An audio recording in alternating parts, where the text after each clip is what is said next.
Feeder taps are switches or connections that provide power to electrical circuits or devices. The tap requirements vary depending on the circuit size, wire type, and amperage demand. Here are some common feeder tap requirements. Firstly, wire size. The feeder tap conductor size must be rated for the amperage demand of the circuit it is supplying. Refer to electrical codes and tables to determine the appropriate wire size for the circuit. Secondly, insulation. The insulation rating of the feeder tap must meet or exceed the voltage rating of the circuit.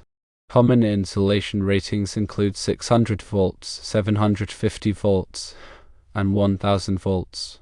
Thirdly, amperage rating. The amperage rating of the feeder tap must be equal to or greater than the amperage rating of the circuit it is supplying. Overloading a feeder tap can cause overheating and safety hazards. Fourthly, the number of conductors. The feeder tap must have the correct number of conductors for the circuit. Common feeder tap configurations include single pole, double pole, and three pole. Fifthly, the connection method.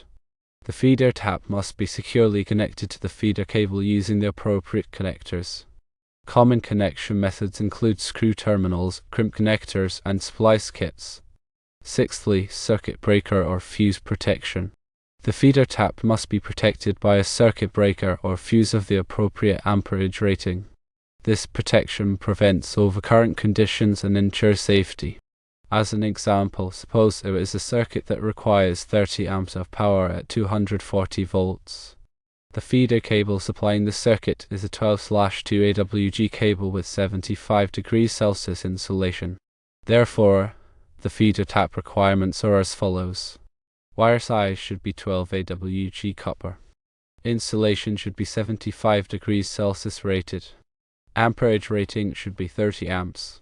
The number of conductors should be 2, 1 hot and 1 neutral. The connection method should be screw terminals with antioxidant paste. Circuit breaker protection should be a 30 amp circuit breaker. Always consult local electrical codes and consult with a qualified electrician for proper installation and safety practices. Use the correct tools and materials for the job. Double check all connections and torques to ensure proper operation.